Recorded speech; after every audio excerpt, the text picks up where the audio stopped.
The financial matrix, how the rich think differently. Right now, you're playing a financial game, and the rules are explicitly rigged for you to lose.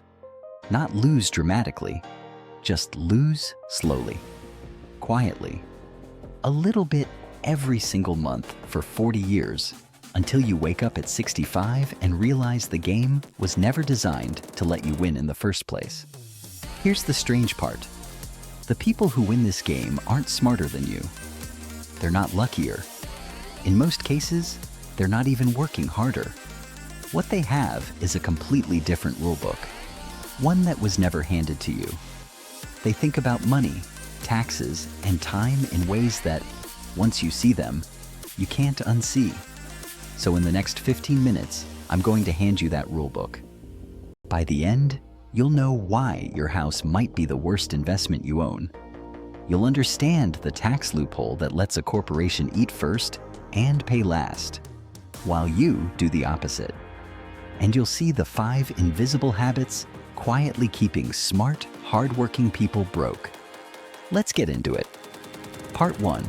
The invisible trap. From the day you start school, you're handed a blueprint. Get good grades.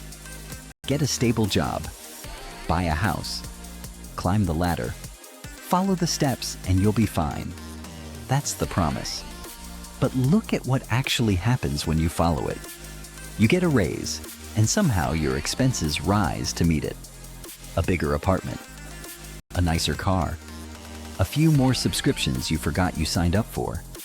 You work longer hours, and the extra money just refills a bank account that's already empty before the next paycheck lands.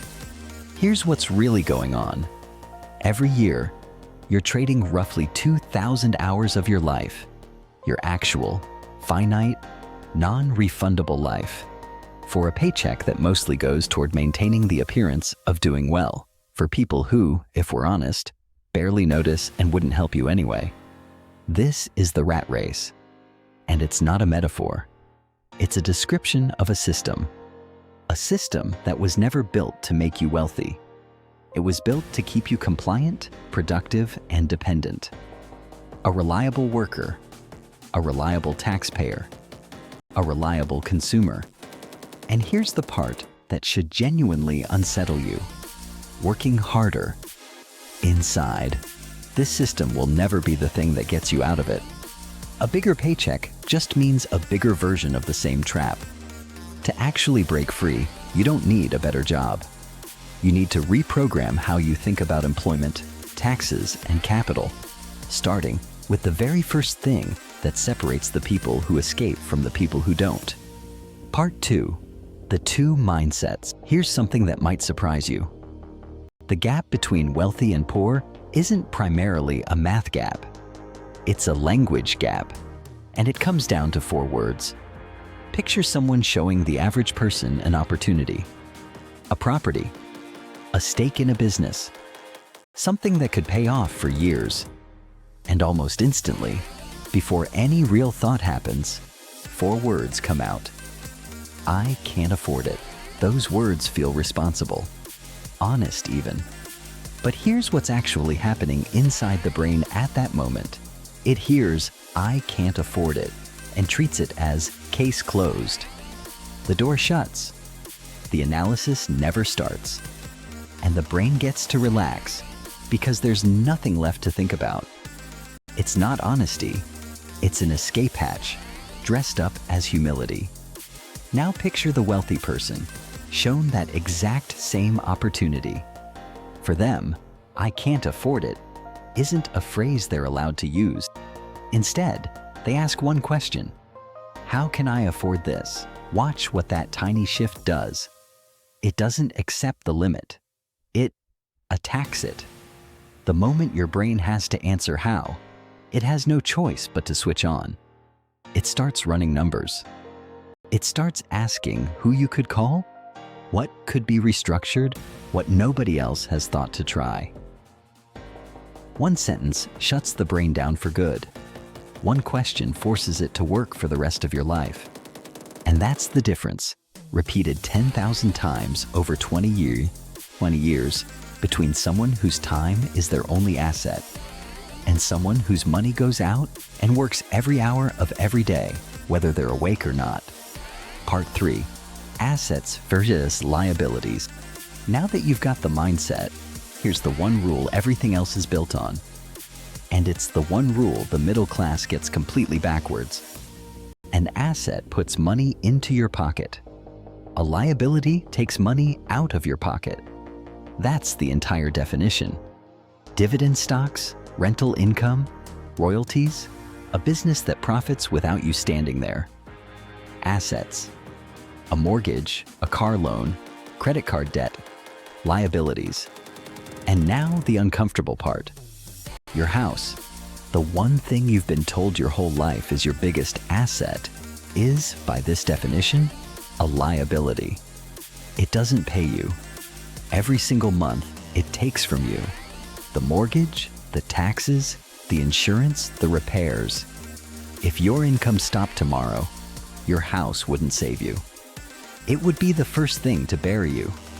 That's not a reason to feel bad about owning one.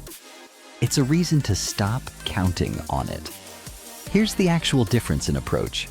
The middle class builds their life first. The house, the car, the lifestyle, and then looks for whatever's left to invest. The wealthy build their assets first, often for years, before they upgrade anything. And then they let those assets pay for the lifestyle, not their salary. One group funds their life with sweat, paycheck after paycheck, for 40 years straight. The other builds a machine and lets the machine pay for everything, with or without them. Part 4. The corporate tax shield. Now here's where it gets structural, where you'll see, in black and white, exactly how the game is rigged. Look at the employee's timeline. You earn money. The government takes its cut immediately, before it even reaches your account. Then you live on whatever's left. Earn, get taxed, survive on the remainder. You don't get a vote in that order. Now the corporation's timeline. A corporation earns revenue. Then it spends on travel, equipment, vehicles, salaries, whatever it legitimately needs to grow. And only after all of that does it get taxed on whatever profit is left over. Say that back to yourself. The employee is taxed first and eats last. The corporation eats first and is taxed last. This isn't some shady loophole. It's just how the system has been built for over a century, and almost nobody outside of business owners is ever taught it exists. Two people can earn the exact same income in a year, but the one operating through a properly structured business has room to grow, reinvest, and compound completely legally, at a speed the employee cannot match, no matter how many extra shifts they work. This single asymmetry is a major reason the gap between employees and owners doesn't just exist. It widens. Year after year, even between two people who started in the exact same place. Part 5. The 5 things sabotaging you from the inside. Here's the part almost nobody talks about. You can understand everything I've just told you. Mindset, assets, the tax shield, and still never build wealth. Why? Because there are 5 habits of mind that quietly sabotage people from the inside, regardless of what they know. Fear. Specifically, fear of losing money.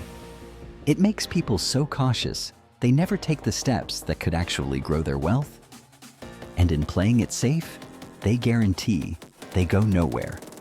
The people who build wealth aren't fearless. They've just accepted that losses happen, and they manage risk instead of running from it. Cynicism. The cynic looks at any new opportunity and immediately lists the reasons it won't work, and they're often right. But while they're busy being right, someone else is quietly figuring out how to make it work anyway. Cynicism protects the ego. It does nothing for the bank account. Laziness. Though it never looks like laziness, it looks like exhaustion. 60-hour weeks, no time, no energy left, And that exhaustion becomes the perfect excuse to never sit down and actually face the numbers. Bad habits. Specifically, the order you pay people in. Most people pay the landlord, the bank, and everyone else first, then save whatever's left, which is nothing. The wealthy flip it. Pay yourself first, then let the pressure on what's left force you to get creative.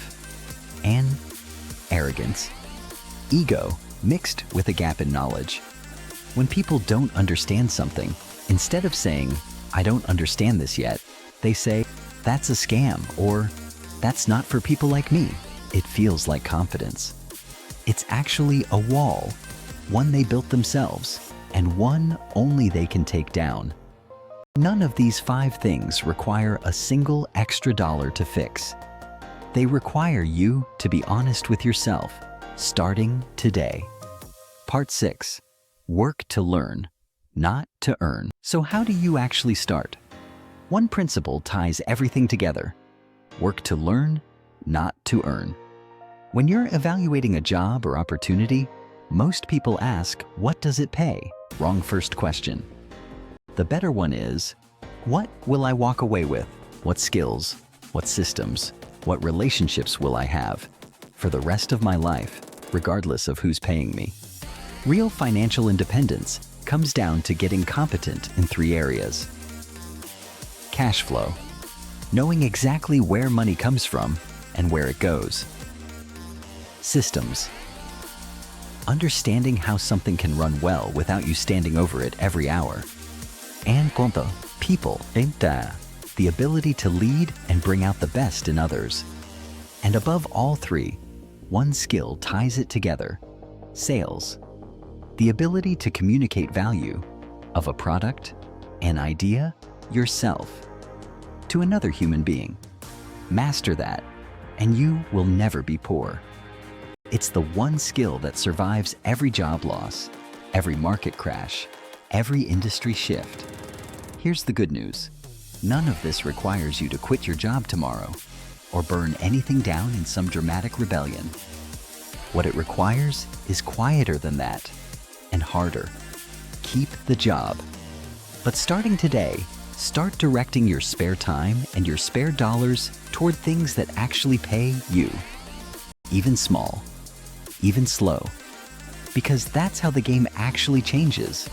Not with one big leap, but with small redirections, repeated, until one day you look up and realize your money is the one playing the game now, not you. If this changed how you see your own finances, send it to someone still playing by the old rules. They probably don't even know there's another set. And let me know in the comments which one of these 6 ideas you want me to go deeper on next.